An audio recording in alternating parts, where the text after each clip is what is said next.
दिग्विजय सिंह ने ज्योतिरादित्य सिंधिया पर जमकर निशाना साधा। सिंह ने सिंधिया के कांग्रेस छोड़ बीजेपी में जाने को लेकर भी तंज कसा। इसके अलावा उन्होंने बागी नेताओं को लेकर बीजेपी पर भी निशाना साधा। उन्होंने कहा कि मेरी जानकारी के अनुसार इस बार बीजेपी से बागी हुए ज्यादा उम्मीदवार मैदान में हैं, क्योंकि उन्होंने अपनी उम्मीदवारी वापस नहीं ली है।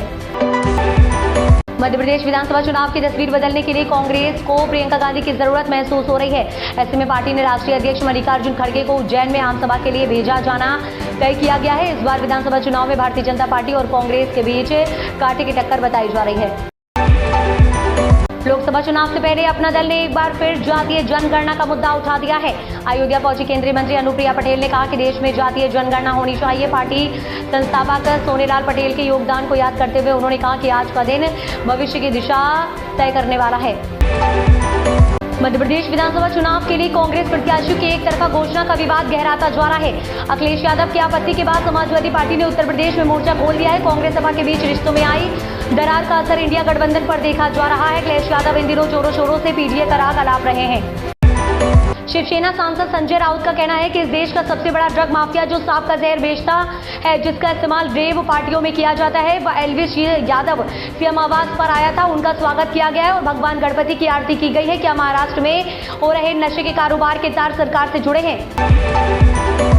महादेव सट्टेबाजी ऐप मामले पर केंद्रीय मंत्री रामदास अठावले का कहना है, ये बड़ा भ्रष्टाचार है। कांग्रेस की आदत है भ्रष्टाचार करना, सत्ता में आना और लोगों को गुमराह करना। भूपेश बघेल का खेल खत्म हो जाएगा और उन्हें जेल जाना होगा। सरकारी एजेंसियां सबूत मिलने के बाद ही जांच करती हैं।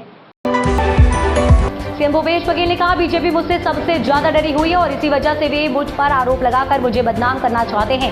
हेमंता बिस्वा शर्मा और अजीत पवार पर आप भाजपा आरोप लगाते थे, लेकिन जब वह आपकी पार्टी में आ जाते हैं तो सब मोदी वॉशिंग पाउडर से धुलकर साफ सुथरे हो जाते हैं।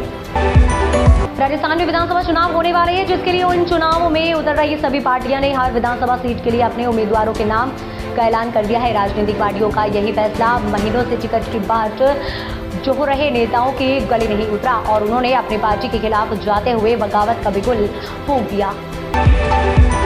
भारत के पड़ोसी देश नेपाल एक बार फिर भूकंप की चपेट में आ गए हैं। 3 नवंबर की देर रात आई भूकंप की वजह से लोगों की मौत हो गई है। नेपाल भूकंप मापन केंद्र के मुताबिक भूकंप का केंद्र जोजरकोट था और रेक्टर स्केल पर इसकी तीव्रता 6.4 मापी गई।